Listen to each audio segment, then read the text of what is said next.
একবারও কি ভেবে দেখেছেন আমাদের যে সামাজিক চুক্তিগুলো ছিল, অঘোষিত চুক্তি, যেগুলো আমাদের পূর্বপুরুষরা করে গিয়েছিলেন যাতে করে আমরা সুখে শান্তিতে বসবাস করতে পারি।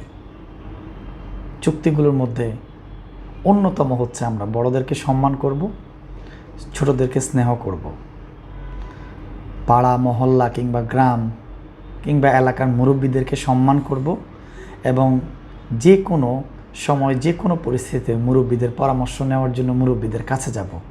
মুরব্বীদের একটা কথার প্রায়োরিটি থাকবে। এই সামাজিক যে চুক্তিগুলো ছিল, কি সুবিন্যস্তভাবে এবং পরিকল্পিতভাবে এই জিনিসগুলোকে ভেঙে দেওয়া হয়েছে। আমরা হয়তো মনে করছি যে এই জিনিসগুলো কাকতালীয়ভাবে হয়ে গেছে, আধুনিকতার ছোঁয়ায়, টেকনোলজির ছোঁয়ায়। একদমই না। পশ্চিমা বিশ্বে আপনি তাকিয়ে দেখেন, তাদের অনেক আগে এই জিনিসগুলো ভেঙে গেছে।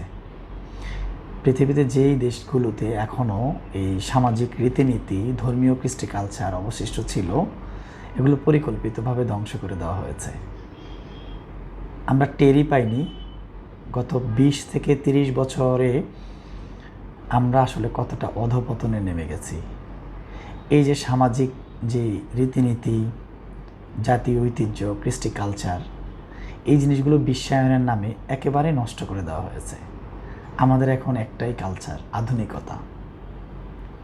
আসলে বর্তমানে আধুনিক সমাজে আমরা যারা বসবাস করি তারা কতটা সুখ অনুভব করছি, আর আজ থেকে 30 বছর আগে আমাদের যে আগের জেনারেশন ছিল তারা কতটা সুখী ছিল। আমাদের চারপাশে কত আধুনিকতা, কত টেকনোলজি, জীবন কত সহজ হয়ে গেছে। আদৌ কি আমরা আসলে সুখে আছি?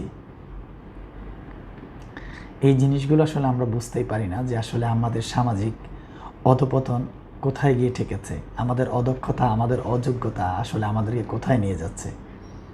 এই জিনিসগুলো সত্যিই বেদনাদায়ক। আমরা যদি নিজেদের অবস্থান থেকে এই জিনিসগুলো নিয়ে যদি না চিন্তা করি, আমাদের পরবর্তী জেনারেশনকে যদি আমরা এই জিনিসগুলো সম্পর্কে এখনই অবগত না করি, তাদেরকে যদি সঠিক শিক্ষা দিতে না পারি, তাহলে জেনারেশন বলতে আর কিছু থাকবে না। পৃথিবীতে ইতিহাস, ঐতিহ্য, কৃষ্টি কালচার বলে আর কিছুই অবশিষ্ট থাকবে না। হয়তো একটা সময় মানুষ হিসাবে পরিচয় দেওয়াটাই লজ্জাজনক হয়ে যাবে।